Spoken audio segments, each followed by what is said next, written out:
नमो अरिहन्ताणं नमो सिद्धाणं नमो आयर्याणं नमो उवज्झायाणं नमो लोये सौवसाहूणम्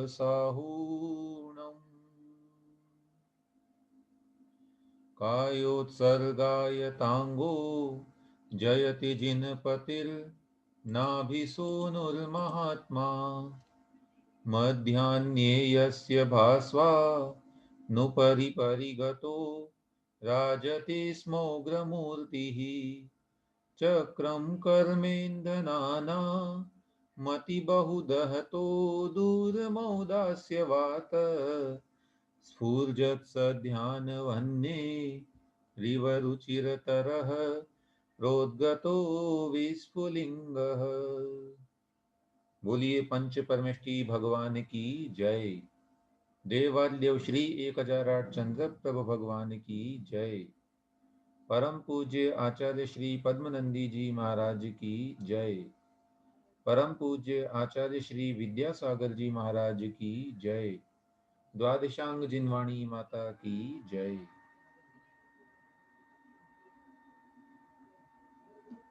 आत्मा के विषय में वर्णन चल रहा है और हमारा वह आत्मा संसार से संबद्ध नहीं है। यदि संसार से पार करना है तो हमें अपने प्लास्टिक खरीदते हैं क्या आप लोग को? आत्म तत्व को ही ध्याना पड़ेगा। उसी बात को यहाँ पर परिभाषित करते हुए आचार्य महाराज और भी हमको धर्म का उपदेश दे रहे हैं। आइए उसे पढ़ते हैं। पद्य क्रमांक 139 वसंत तिल का छंद है। उच्चारण करते हैं। आत्मा भैया जी हम पढ़ें? नविता जी पढ़ रहे हैं आज कोटा से। अच्छा ठीक है। आत्मानमेवमधिगम्य नय प्रमाण आत्मानमेवमधिगम्य नय प्रमाण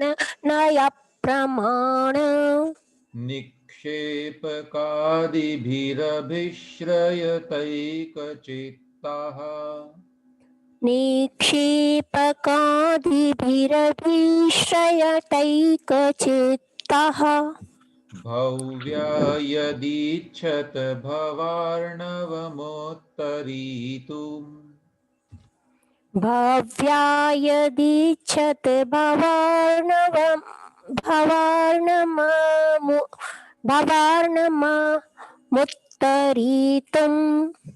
मुत्तुङ्गमोहमकरोग्रतरं गभीरम् मुत्तुङ्गमोहमकरोग्रतरं गभीरम्। यहाँ गंभीरम लिख दिया है, ये मिसप्रिंट है। गभीरम शब्द होना चाहिए छंद की दृष्टि से।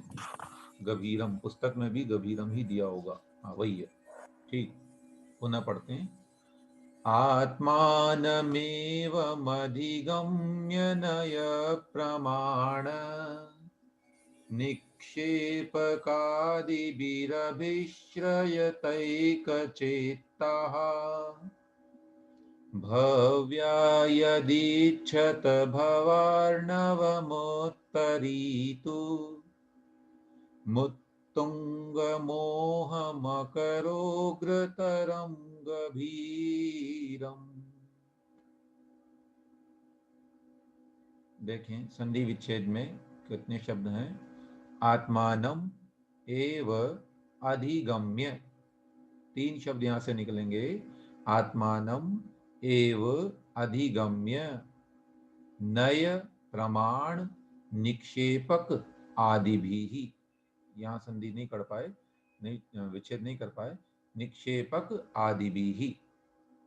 आगे अभिश्रयत एक चित्ताः भव्याः यदि इच्छत भवार्णवम उत्तरीतुम उत्तुंग मोह मकर उग्रतरम गभीरम।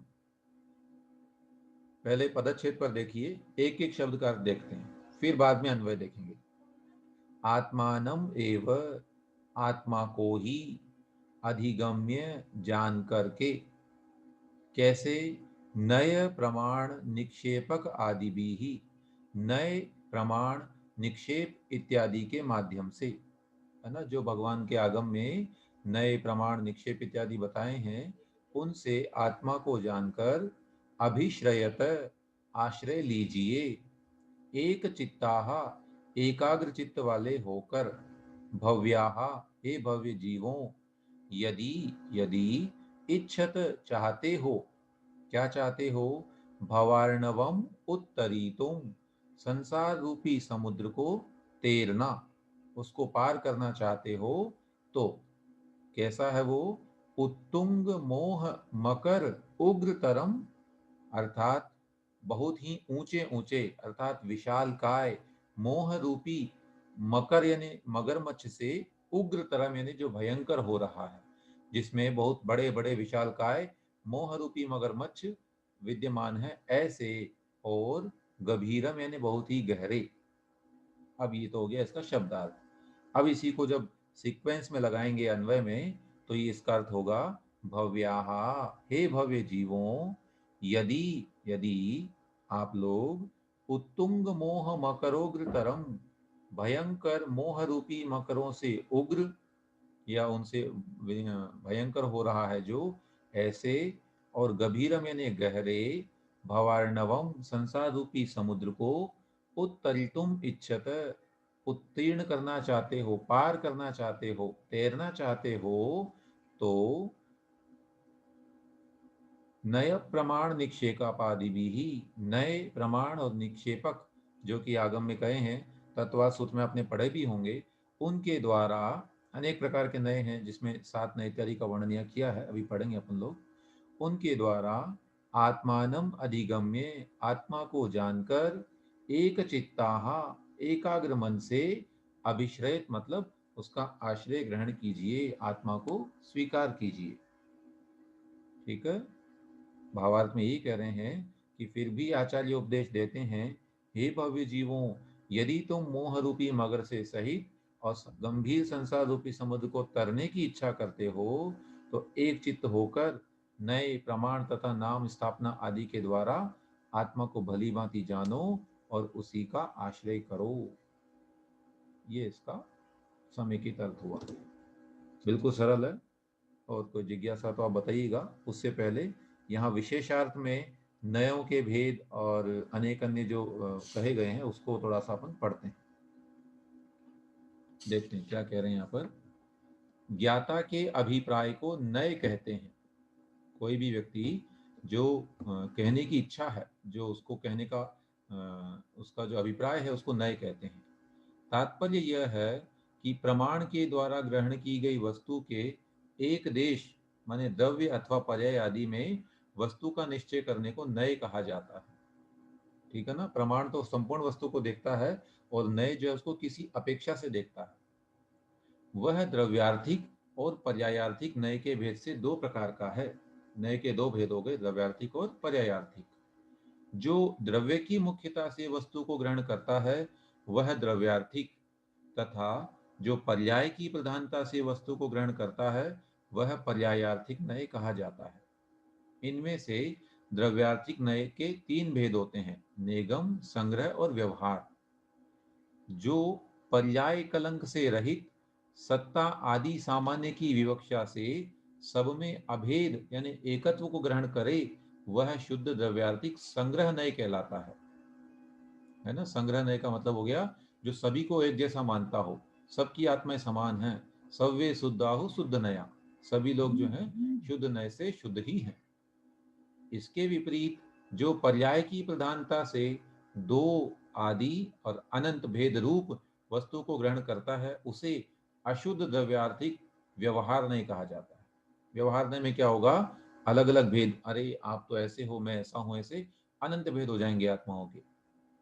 फिर जो संग्रह और व्यवहार इन दोनों ही नयों के परस्पर भिन्न दोनों अभेद व भेद विषयों को ग्रहण करता है, उसका नाम नेगम नय है ना। नेगम नय इन दोनों को एक साथ ग्रहण करेगा।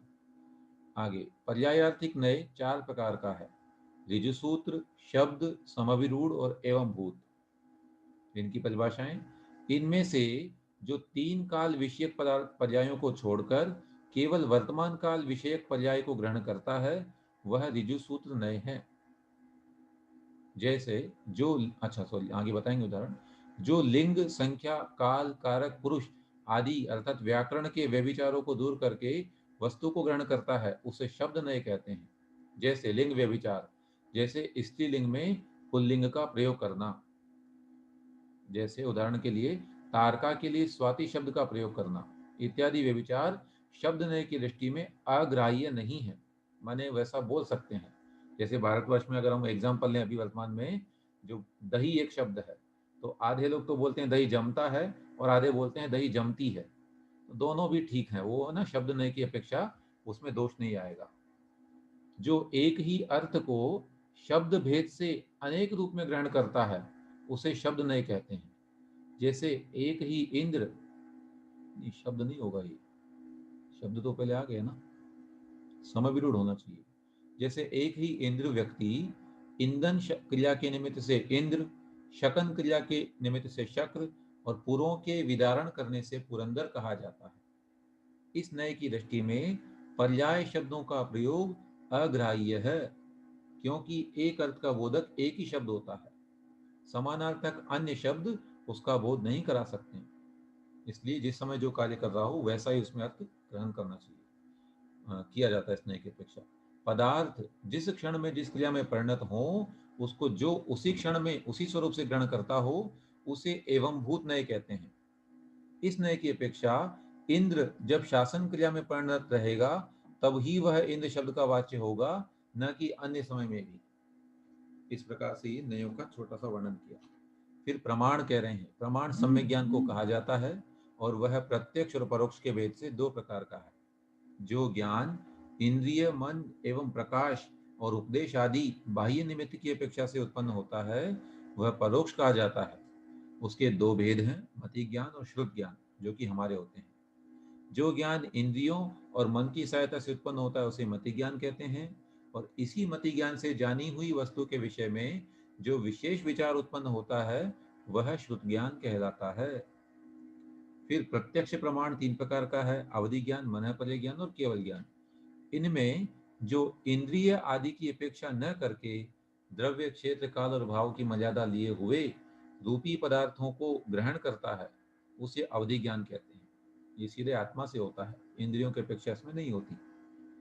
जो जीवों के मनोगत पदार्थ को जानता है वह मनःपर्य ज्ञान कहलाता है, तथा समस्त विश्व को युगपत ग्रहण करने वाला ज्ञान केवल ज्ञान कहा जाता है। ये तीनों ही ज्ञान अतीन्द्रिय हैं, माने इंद्रियों से नहीं होते। निक्षेप शब्द का अर्थ रखना है, अब निक्षेप को कह रहे हैं। प्रत्येक शब्द का प्रयोग अनेक अर्थों में हुआ करता है, उनमें से किस समय कौन सा अर्थ अभीष्ट है यह बतलाना निक्षेप विधि का कार्य है। वह निक्षेप नाम, स्थापना, द्रव्य और भाव के भेद से 4 प्रकार का है। नाम निक्षेप किसे कहते हैं? वस्तु में विवक्षित गुण एवं क्रिया आदि के न होने पर भी केवल लोक व्यवहार के लिए वैसा नाम रख देने को नाम निक्षेप कहा जाता है। जैसे किसी व्यक्ति का नाम लोक व्यवहार के लिए देवदत्त कह दिया, लेकिन किसी देवता ने थोड़ी दिया था उसको, फिर भी उसका नाम देवदत्त रख दिया। आगे काष्ठ कर्म, पुस्तक कर्म, चित्र कर्म और पासों के निक्षेप आदि में वो ये है, जैसे लकड़ी का हाथी बनाना ना, लकड़ी का घोड़ा इत्यादि बनाना, इस प्रकार की जो कल्पना की जाती है उसे निक्षेप, स्थापना निक्षेप कहते हैं। वह 2 प्रकार का है, सद्भाव स्थापना निक्षेप और असद्भाव निक्षेप स्थापना निक्षेप। तो उसमें भी जिसको अपन तदाकार और अतदाकार भी पढ़ते हैं, स्थाप्यमान वस्तु के आकार वाली किसी अन्य वस्तु में उसकी स्थापना की जाती है, इसे सद्भाव स्थापना निक्षेप कहा जाता है। जैसे ऋषभ जिनेन्द्र के आकार भूत पाषाण में ऋषभ जिनेन्द्र की स्थापना करना, इसी को नाम तदाकार भी बोलते हैं। फिर जो वस्तु स्थाप्यमान पदार्थ के आकार की नहीं है फिर भी उसमें उस वस्तु की कल्पना करना, इसको असद्भाव स्थापना निक्षेप कहा जाता है। जैसे शतरंज की गोटी में हाथी घोड़े आदि की कल्पना करना, या हम लोग भी जो करते हैं पीले चावल को पुष्प मानना, और जो अन्य अन्य है पीले दीपक, पीली चटक को दीपक मानना, ये स्थापना निक्षेप है। भविष्य में होने वाली पर्याय की प्रधानता से वस्तु का कथन करना, ये द्रव्य निक्षेप कहलाता है ना। जो भविष्य में होगा, अभी डॉक्टर बना नहीं है फिर भी उसको डॉक्टर कहना। वर्तमान पर्याय से उपलक्षित वस्तु के कथन को भाव निक्षेप कहा जाता है, माने जो वर्तमान में जो काम कर रहा है उसको वैसा कहना। इस प्रकार इन निक्षेपों के विधान से अप्रकृत का निराकरण और प्रकृत का ग्रहण होता है। माने हमें जिस समय जो बात कहनी होती है उसको ग्रहण कर लेते हैं और बाकी को हम ग्रहण नहीं करते हैं। यही इन निक्षेपों का या नयों का फायदा हुआ करता है, और इसी से लोक व्यवहार चलता है। यदि नए और इत्यादि न होवे तो लोक में झगड़े होने लग जाएंगे। जैसे कोई व्यक्ति पिता है और उसके बच्चे के सामने कोई उसको कहे कि ये तो हमारा भाई है, तो झगड़ने लगेगा कि ये भाई कैसे हो सकते हैं, ये तो हमारे पिता हैं। लेकिन नयों की अपेक्षा से वो समझ सकते हैं। कोई जिज्ञासा हो तो आप रखें। ये जी गलती से लिखा गया है क्या शब्द ने 2 बार? हाँ पहला वो वाला तो शब्द हाँ में बन रहा है, हाँ, वो शब्द नहीं है, वो समभिरूढ़ नय है दूसरा वाला। उसको समरूढ़ कर लें। जी हाँ, कर सकते हैं उसमें, क्योंकि लिखा भी है और वो वैसा ही होता है। और शब्द इसमें नय, अप्रकृत, हाँ बताइए। शब्द नय में व्याकरण के दोष ग्रहण नहीं होते हैं ना, इसलिए वो पहला वाला शब्द है, दूसरा वाला समभिरूढ़ नय है। भैया जी इसमें अप्रकृत और प्रकृत का ग्रहण होता है, ये क्या मतलब है? हाँ, प्रकृत का मतलब होता है जो प्रसंग चल रहा है उसे प्रकृत कहते हैं, और जो नहीं चल रहा है उसको अप्रकृत कहते हैं। जैसे हम अभी जिनवाणी पढ़ रहे हैं, लेकिन प्रकृत विषय क्या है, इस समय हमारा ग्रंथ का नाम है पद्मनंदी पंचविंशति, तो ये ग्रंथ हो गया प्रकृत। लेकिन कोई व्यक्ति हमें अभी समयसार का प्रश्न पूछे तो वो अप्रकृत प्रश्न होगा, क्योंकि उसका प्रसंग अभी नहीं चल रहा है, प्रकृत नहीं है वो। प्रकृत का मतलब जो अभी चल रहा है। ठीक भैया जी। हाँ, और यही होना चाहिए लोक व्यवहार में। हम प्रकृत विषय को ग्रहण करते हैं। अगर हम अप्रकृत की बात उठाकर लाएंगे बीच बीच में, देखिए बड़ा इसमें उपदेश अपने आप में।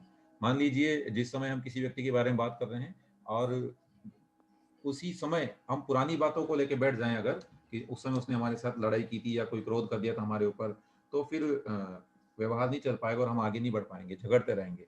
लेकिन हमने उसको माफ कर दिया और वर्तमान में वो कैसा है उसी को हम ग्रहण कर रहे हैं, तो निश्चित रूप से हमें लाभ होता है। ठीक भैया जी। चलिए आगे बढ़ते हैं। पद्य क्रमांक 140 मालिनी छंद है। भवरिपुरिह तावद् दुःखदो यावदात्मन्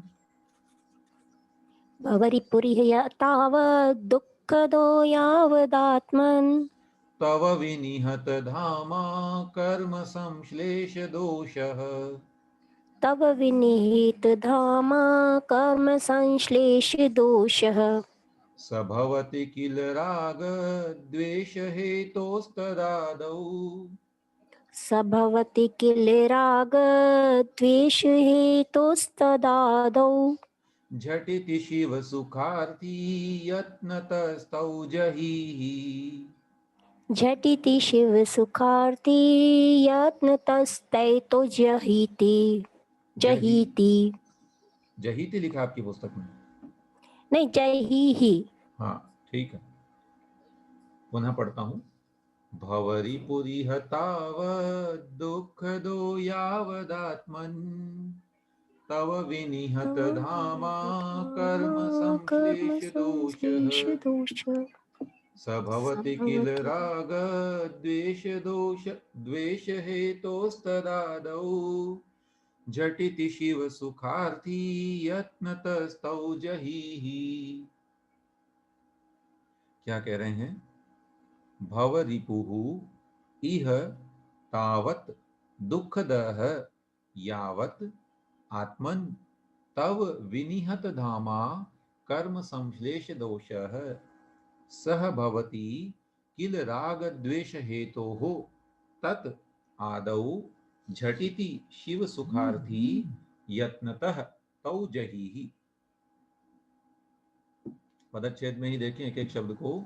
भव रिपुहु, संसार रूपी शत्रु, इह यानी यहाँ पर, तावत दुखदह, तब तक दुख देने वाला है, यावत यानी जब तक, आत्मन हे आत्मन, तव विनिहत धामा, तुम्हारे तुम्हारे विनिहत धामा मतलब तेज को नष्ट करने वाला, तुम्हारा जो प्रताप है उसको नष्ट करने वाला, कर्म संश्लेष दोष है, कर्मों का संबंध रूपी दोष विद्यमान है। कर्म संबंध जब तक तेरे साथ है तब तक ये संसार रूपी शत्रु तुझे दुख देगा। सह भवती, वह होता है, वह कौन? कर्मों का संबंध। क्यों होता है? किल यानी क्योंकि, या वास्तव में, राग द्वेष हेतु हो, राग और द्वेष के हेतु से उत्पन्न होता है।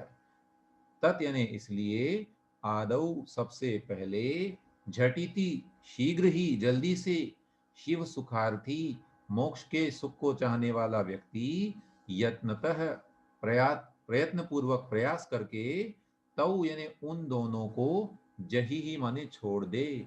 सबसे पहले उसे चाहिए कि वो उनको त्याग करे। अब इसको अन्वय से देखें। सो हे आत्मन, इह यानी यहाँ पर, यावत तव विनिहत धामा, जब तक तुम्हारे तेज को नष्ट करने वाला या उसको ढक लेने वाला कर्म संश्लेष दोष है, कर्म संबंध रूपी दोष विद्यमान है, तावत यानी तब तक ही, भव रिपुहु दुखदः, संसार रूपी शत्रु दुख देने वाला है।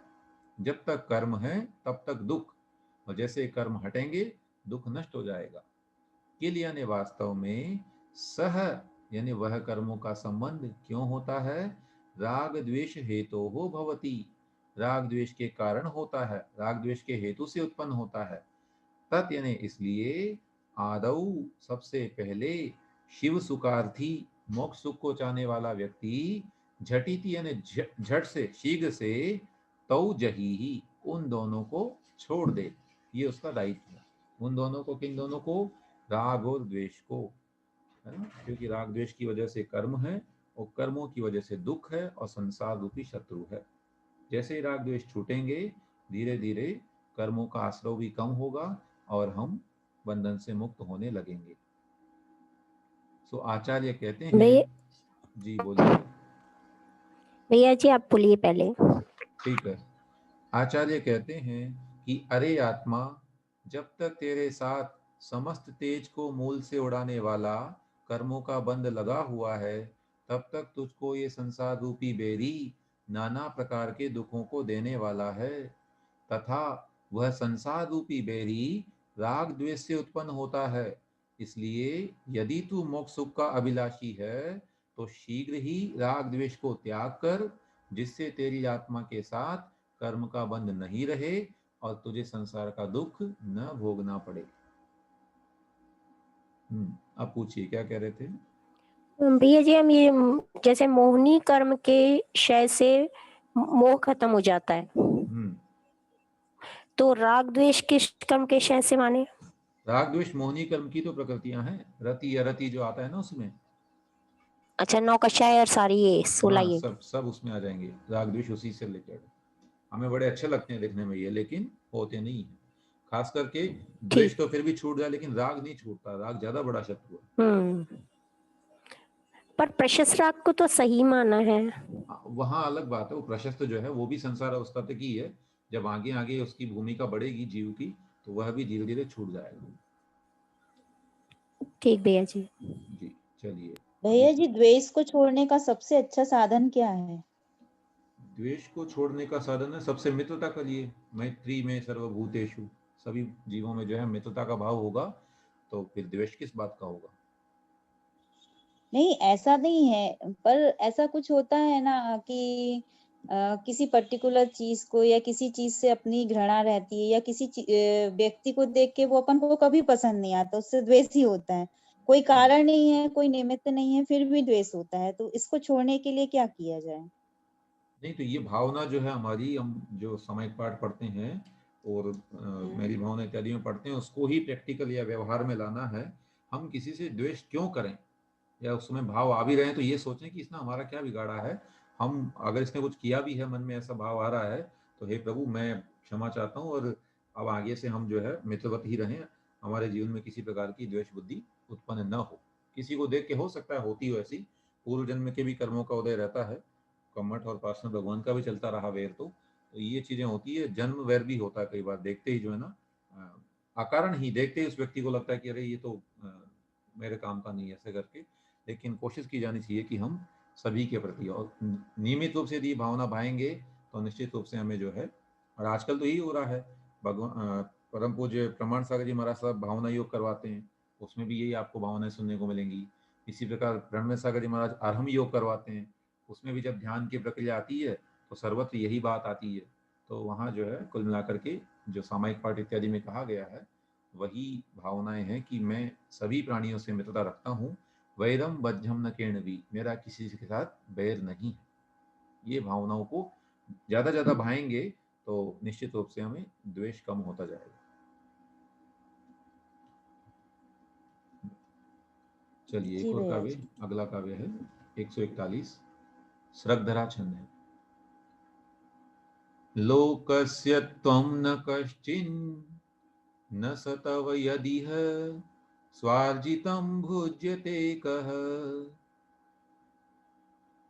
अनम्यूट करके बोलिए। लोकस्य त्वं न कश्चिन् स तव यदीय स्वार्जितं भुज्यते कः। सम्बन्धस्तेन सार्धं तदसति सति वा तत्र कौरोषतोषौ। सम्बन्धस्तेन सार्धं तदसति सति वा तत्र कौरोषितोषेयु। कायेप्येवं जडत्वात् तदनुगतसुखादावपि ध्वंसभावा। कायेप्येवं जडत्वात् तदनुगतसुखादावपि ध्वंसभावा। देवं निश्चित्य हंस स्वबलमनुसर स्थायी मा पश्य पार्श्वम्। देवं निश्चित्य हंस स्वबलमनुसर स्थायी मा पश्य पार्श्वम्। हाँ, पुनः पढ़ते हैं। लोकस्य त्वं न कश्चिन्न स तव यदिह स्वार्जितं भुज्यते कः। सम्बन्धस्तेन सार्धं तदसति सति वा तत्र कौरोषतोषौ। कायेप्येवं जडत्वात् तदनुगतसुखादावपि ध्वंसभावा। देवं निश्चित्य हंस स्वबलमनुसर स्थायी मा पश्य पार्श्वम्। लोकस्य त्वं न कश्चित् न सह तव यदि यत इह स्व अर्जितं भुज्यते कः संबंधः तेन सार्धं तत् असति सति वा तत्र कौ रोषतोषौ। आगे काये अपि एवं जड़त्वात् तत् अनुगत सुखादौ अपि ध्वंस भावात् एवं निश्चित्य हंस स्वबलम अनुसर स्थायी मा पश्य पार्श्वम। क्या कह रहे हैं, एक एक शब्द को देखें पहले। लोकस्य तुम न कश्चित, तुम लोक के कुछ भी नहीं हो या कोई भी नहीं हो, और न सह तव, और वह लोक तुम्हारा नहीं है। संसार में जो नाते रिश्ते हैं ये वास्तविक नहीं है। इसलिए कह रहे हैं आचार्य कि हे जीव, लोकस्य त्वम न कश्चित, लोक के तुम कोई नहीं हो, न सह तव, और न वो तुम्हारा है।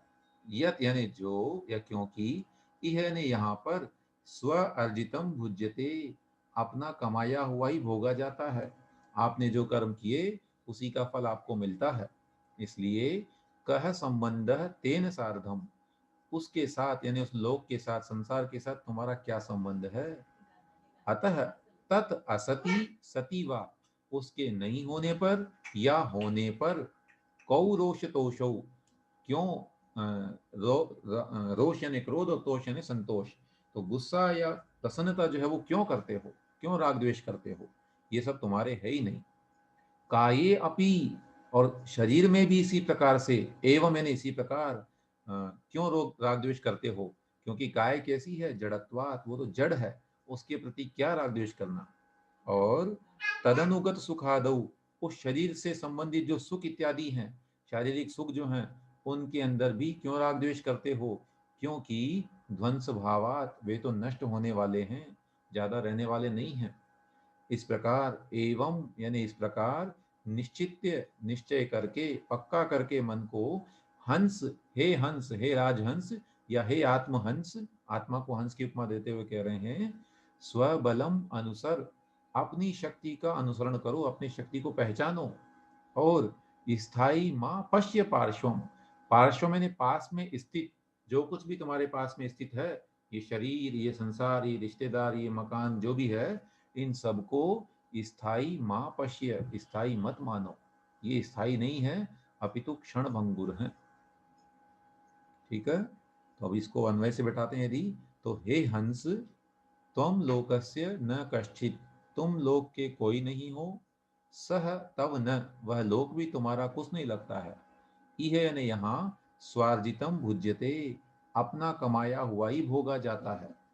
तेन सार्धम, उसके साथ यानी उस लोक के साथ, कह संबंध है यानी तुम्हारा क्या संबंध है, तत् यानी उसके, असति सती वा, नहीं होने या होने पर, कौ दोष तोषौ, क्रोध और प्रसन्नता क्यों, एवं यानी इसी प्रकार, जड़त्वात् यानी जड़ होने से, काये अपि, शरीर में भी राग द्वेष क्यों करना। अब यहाँ राग द्वेष वाली पंक्ति ऊपर से लगा लेंगे वापस। फिर ध्वंस भावात, अर्थात विनाशील होने से, तदनुगत सुखादौ, उस शरीर संबंधी सुख आदि में भी राग द्वेष क्यों करना। एवं इस प्रकार निश्चित्य, निश्चय करके, स्वबलम अनुसर, अपने आत्मबल का अनुसरण करो। और पार्श्वम स्थाई मां पश्य, पास में स्थित वस्तुओं को स्थाई मत मानो। बिल्कुल दिखने में छंद बड़ा है, लेकिन चूंकि टुकड़ों टुकड़ों में अर्थ है इसका, इसलिए आसान है। भावार्थ में देखें, भो आत्मन, न तो तू लोक का है और न तेरा ही लोक है, ये लोक तेरा भी नहीं है, तथा तू ही शुभ अशुभ को उत्पन्न करता है और तू ही उसको भोगता है। फिर उस लोक के साथ संबंध करना वृथा है, बेकार है, तथा लोक के न होने पर दुख और लोक के होने पर संतोष करना भी व्यर्थ है। शरीर तो जड़ है, इसीलिए इसके नहीं होते हुए क्रोध करना तथा इसके होते हुए संतोष करना भी बिना प्रयोजन का है। और इंद्रिय आदि पदार्थों से उत्पन्न हुआ सुख विनाशिक है, इसलिए इनके न होते हुए रोष और इसके होते हुए संतोष मानना भी निष्प्रयोजन है। इस प्रकार ऐसा भली भांति विचार करके तुझे अपना बल, जो अनंत ज्ञान इत्यादि है, उसकी आराधना करनी चाहिए और तुझे अपने स्वरूप से दूर नहीं रहना चाहिए, अर्थात अपने अंतरंग में प्रवेश करके तुझे समस्त परिग्रह का त्याग कर देना चाहिए। ठीक है भैया जी, हाँ जी, जो लिखा है वो तो पॉसिबल होता नहीं है, क्योंकि आत्मा का जो बल अपने को देखना है, उसका भाव वासन करना है, तो जब शरीर साथ देगा तभी तो करेंगे। यदि शरीर शिथिल हो जाएगा तो आत्मा का चिंतन कैसे करेंगे हम। नहीं, शरीर शिथिल नहीं करना है आपको, शरीर को कष्ट, मतलब शरीर को जितना आवश्यक है उतना भोजन उसको कराना है, बाकी अब उसी में रमण न करना, वो बात अलग हो जाती है ना। जैसे शरीर के प्रति ही निरंतर चिंतित रहना, इसमें भोग और का बोला हुआ है। हाँ, उसी श्रृंगार, शरीर का श्रृंगार इत्यादि ही नहीं करते रहना। आप जब शरीर की बात कर हाँ, रहे हैं, अपने जो तो भोग सामग्री है उन पर बोल रहे हैं। हाँ, तो ये ध्यान रखें, शरीर की ही साधना नहीं करनी है, शरीर तो साधन है, तो साधन के लिए जितना हम उपयोग में, जैसे कार है हमारे पास, तो ऐसा थोड़ी कि बस उस कार में ही बैठे रहेंगे, वो तो जितनी देर हमारे काम आती है उतना काम में लिए फिर छोड़ देते हैं उसको। उसी प्रकार से शरीर है, इसको जितना काम में लेना उतना लें, बाकी मतलब उसकी उतनी ही सेवा करें, बाकी उसके बाद जो है आत्मा की ओर मुड़ जाए। चलिए, जिन्होंने अभी जावाणी, भैया जी जानमती माता जी भी श्लोक पढ़ा रही है इसका, अच्छा अच्छा अच्छा, पद्मानंदी का। अच्छा, हमें ध्यान आज नहीं तो है। उनकी पूजा की, पद्म